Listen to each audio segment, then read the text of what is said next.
तो आइए आज हम गणित के विषय में चर्चा करते हैं।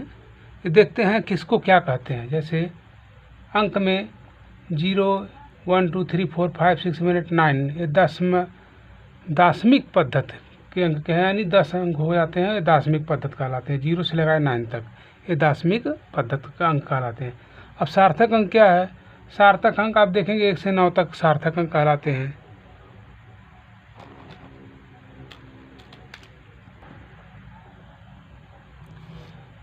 जो कि सार्थक अंक 1 से 9 तक कहलाते हैं। असार्थक अंक 0, जिसका कोई अर्थ नहीं होता है। 0 से राष्ट्रीय संख्या 11 डिजिट में होते हैं। ये 11 अंक हैं, ये राष्ट्रीय संख्या में गिना जाता है। अंतर्राष्ट्रीय संख्या में 12 अंक से ऊपर जो जितने डिजिट आते हैं वो अंतर्राष्ट्रीय में गिना जाता है। और प्राकृतिक संख्या तो आप तो जानते हैं 1 से लगाए अनंत तक होता है, यही प्राकृतिक संख्या कहलाता है। आगे देखते हैं, आइए देखते हैं पूर्ण संख्या के विषय में। तो आइए देखते हैं पूर्ण संख्या, जिसे W से निरूपित करते हैं। ये 0 से लगा करके 1, 2, 3, 4 यानी 1, 2, 3, 4, 5 अनंत तक चला जाता है, ये पूर्ण संख्या कहलाते हैं। और सम संख्या जो 2 से पूर्णतः विभाजित हो जाए सम संख्या कहलाता है। विषम संख्या क्या कहलाता है? विषम संख्या वह संख्या कहलाता है जो एक व स्वयं के अतिरिक्त और गुणनखंड हो। नहीं, विषम संख्या वो दो से विभाजित ना हो, इसको देख लीजिएगा। यहाँ से हम बता रहे थे आपको, विषम संख्या वह संख्या 2 से विभाजित ना हो, मतलब 2 से विभाजित ना हो। और भाज्य संख्या क्या है? भाज्य संख्या वह संख्या है जो 1 से और स्वयं के अतिरिक्त और एक गुणनखंड हो, भाज्य संख्या कहलाता है। भाज्य संख्या वह कहलाता है जो 1 से मतलब 1 से स्वयं के अतिरिक्त और गुणनखंड हो, एक गुणनखंड और भी हो, ठीक है। और भाज्य संख्या क्या है? अभाज्य संख्या वह संख्या है जो 1 व स्वयं के अतिरिक्त अतिरिक्त किसी से विभाज्य न हो, यानी किसी से विभाज्य न हो, क्या कहलाता है? आपका अभाज्य संख्या कहलाता है। आइए आगे देखते हैं। आइए देखते हैं परिवर्ती संख्या किसे कहते हैं हम। ये जो है कि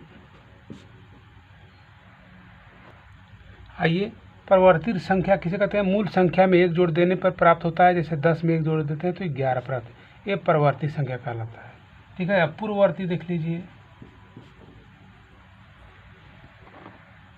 देखिए पूर्ववर्ती संख्या मूल संख्या में से 1 घटा करके प्राप्त कर लेते हैं। जैसे 10 में से 1 घटाते हैं तो 9 हो जाता है, ये हमारा पूर्ववर्ती संख्या हो गया। परिवर्ती तो पढ़े ही है। आइए आगे देखते हैं। आइए परिमेय संख्या देखते हैं, जिनको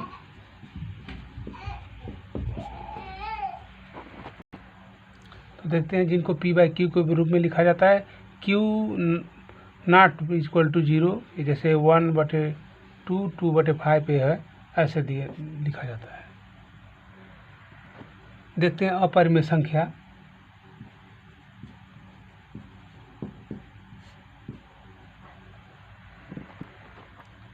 अपरिमेय संख्या जिनको P/Q के रूप में नहीं लिखा जा सकता है, अपरिमेय संख्या कहलाती है। जैसे कड़ी में 3, कड़ी में 2, कड़ी में 7, ऐसे ही है।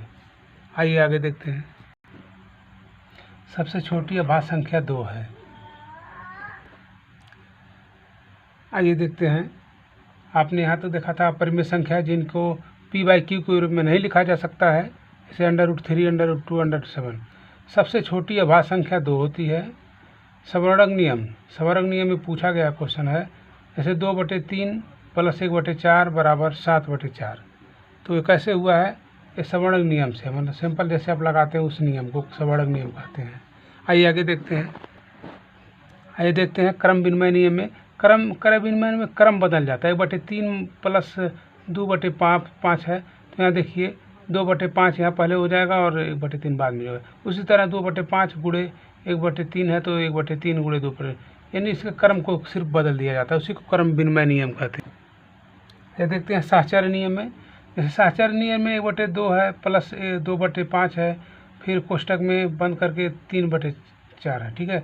उसी तरह इधर आ जाएंगे तो 1/2 बाहर निकाल देंगे हम, ठीक है। यहाँ पड़ेगा 2/5 + 3/4, सेम उसी तरह से। वैसे गुणा में देख लीजिए 2/5 गुणे 5/7 गुणे 1/3, तो 2/5 हम बाहर निकालेंगे, ये दोनों को अंदर कर देंगे, ठीक है। गुणे में भी यही नियम है। ये किसको कहते हैं? साहचर्य नियम को कहते हैं। तो ये देखते हैं योगात्मक प्रतिलोम में 3/5 का योगात्मक प्रतिलोम -3/5 होगा। इस तरह आइए आगे अगला, आइए देखते हैं 3/2 का गुणात्मक प्रतिलोम क्या होगा।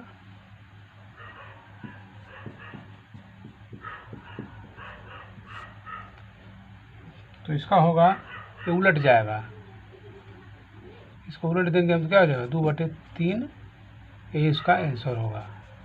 किसी में भी लगा सकते हैं आप ऐसे। तो आइए देखते हैं आरोही क्रम में। संख्या को बढ़ते क्रम को आरोही क्रम कहते हैं, जैसे 15, 16, 18, 20 ऐसे बढ़ते चला जाता है। अवरोही क्रम में मतलब बढ़ते हुए को घटते क्रम में, जैसे बढ़ गया उसके बाद वहाँ से, जैसे 20 है, 19, 18, 15, 16। तो एक ट्रिक ले लीजिए मेरा, आप अवरोही में हमेशा फंस जाते हैं। आरोही यहाँ लिखा जाता है आरोही, ठीक है, अवरोही। तो इसमें संख्या एक बढ़ रही है ना, आ हो रहा है, यानी आ, जिसमें आ की मात्रा आ जाए वो बढ़ता क्रम है। इसमें आ की मात्रा आ जाए वो बढ़ता क्रम है, ठीक है। ये वाला यहाँ आ जाए तो इसको बढ़ते क्रम में रखेंगे हम। यहाँ अ भर रहे, क्या रहे, अ मतलब घटते।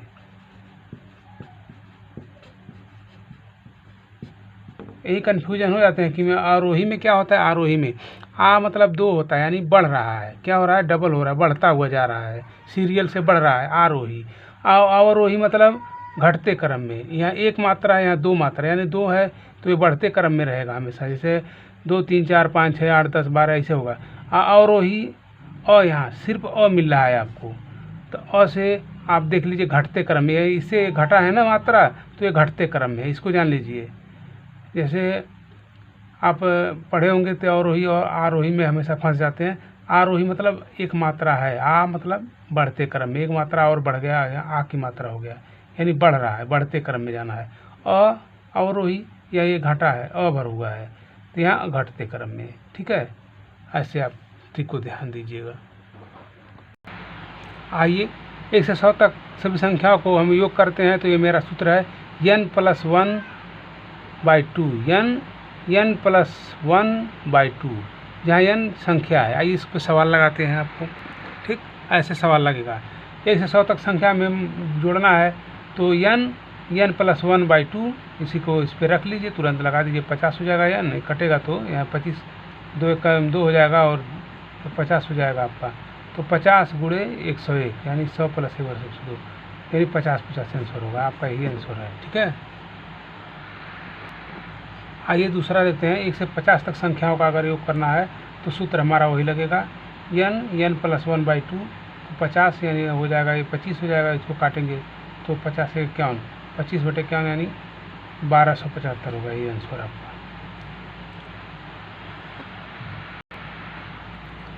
1 से 5 तक विषम संख्याओं का योग बताइए।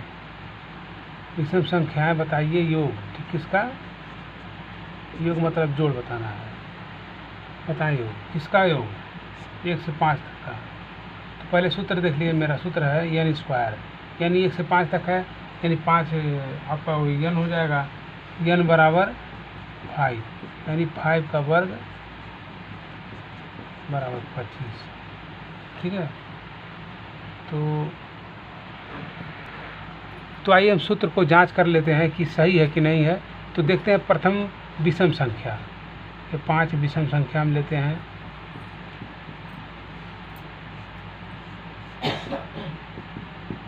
ये 5 विषम संख्या कौन है देख लीजिए। एक हो गया हमारा 3, 5, 7 और 9, जोड़िए 9, 1, 10, 5, 15, 5, 20, 2, 22, 23, 24, 25, यानी 1 + 3 + 5 + 7 + 9 = 25, यही हमारा आंसर आया है, इसी कारण हमारा सही है ही। आइए देखते हैं टैली चिन्ह।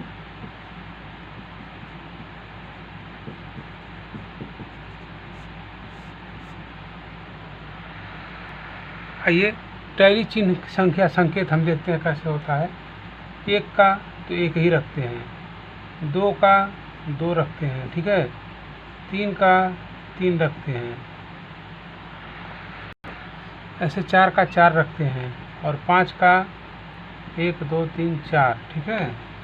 ये इसके बाद आप यहाँ से ऐसे इसको काट देते हैं, ठीक। ये हो गया आपका टैली चिन्ह। क्या हो गया? ये टैली चिन्ह। देखिए ये हो गया आपका टैली चिन्ह। कैसे इसको गिनेंगे?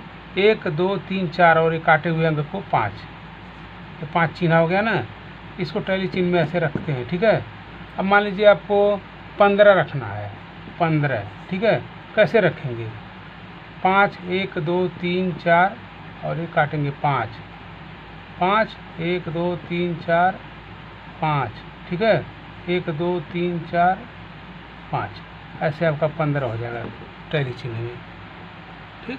इसी तरह से टैली चिन्ह का भी पूछा हुआ क्वेश्चन है, इसी कारण बता दिए हैं आपको, और ध्यान दीजिएगा। तो आइए देखते हैं कौन सा भिन्न बड़ा है और कौन सा छोटा है, इसमें ध्यान देंगे। 6/7 और 7/9 में तथा 4/5 और 5/7 में। तो आइए देखते हैं कौन सा इसमें बड़ा है। तो ध्यान दीजिएगा, ये 2 विधि से निकल सकता है। एक इसमें भाग विधि से, ठीक है, यानी जो है कि 7 का भाग 6 में देंगे तो आपका 8.57 के करीब आएगा। 9 का 7 में भाग देंगे तो दशमलव यहाँ लगेगा, लेकिन इसके लिए परे छोड़िए, 7 ऐसे ऐसे पॉइंट पर आएगा। अगर ये दे देंगे 5 में जिसका तो 4 के करीब में आएगा। 7 का इसमें दे रहा है तो 7 के, तो हमारा ट्रिक ले लीजिए, जिसका अंश बड़ा वो भिन्न बड़ा।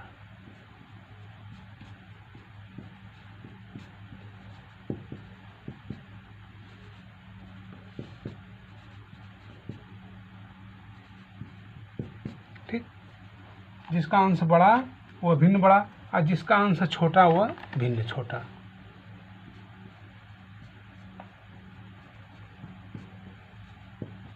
जिसका अंश छोटा, तो इसमें देखिए बड़ा कौन है आपका? 7/9। देखिए यहाँ 8 है, तो बड़ा कौन मिला आपको? 6/7।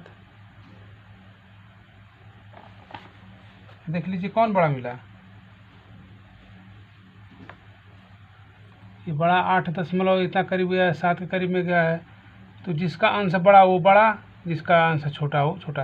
लेकिन कहीं कहीं पर ट्रिक नहीं लगता है, इस पर ध्यान मत दीजिएगा। तो इस पर देखिए यही फॉलो नहीं किया है, तो ऐसा मत ध्यान दीजिएगा कि ऐसा, लेकिन इसको इस मॉडल से निकाल लेंगे आप, तो आपको पता लग जाएगा क्या। तो ये देखते हैं हमारा 6/7, 7/9, 4/5, 5/7 बड़ा, किस में बड़ा कौन है? तो ये देख लीजिए 8/8.57 करीब में बड़ा दिख रहा है ना। तो हम जब ट्रिक बताए थे आपको, वो ट्रिक कहीं पे लागू होता है, कहीं पे नहीं। तो ट्रिक 100% नहीं चलता, 99% सही चलता है ट्रिक से, ठीक है। उससे आगे आपको करने से ही विश्वास है। देखिए यहाँ देखिए, इस पर नहीं लागू हुआ, तो ये 8 दशमलव इतने करीब में आ गया, यानी बड़ा कौन होगा हमारा? हमारा बड़ा 6/7 होगा। छोटा देख लीजिए, इसमें छोटा देखिए कौन है? छोटा हमारा यही दिख रहा है, 4/5। यही आंसर होगा हमारा, ठीक। तो इसमें कौन सा बड़ा भिन्न है? देखिए हल कर दिए हैं। 3/7 यहाँ है, तो इसको हम भाग दिए हैं तो 4 दशमलव कुछ के ऊपर आ रहा है। तो 4/5 को देख रहे हैं तो 4 के ऊपर आ रहा है, ठीक है। 9/11 को देख रहे हैं तो 8 के ऊपर आ रहा है, ठीक है। 11/88। तो यहाँ पर हमारा ट्रिक काम करेगा। ट्रिक हमारा यहाँ काम करेगा। क्या करेगा? जहाँ अंश बड़ा भिन्न बड़ा, ठीक। जहाँ अंश बड़ा वहाँ भिन्न बड़ा। तो यहाँ देख लीजिए कौन सा है? ये 9/11 हो गया, तो 9/11, ठीक। यही हमारा बड़ा भिन्न है। क्या है? ये हमारा बड़ा भिन्न है, यही आंसर होगा, ठीक। आइए देखते हैं आगे।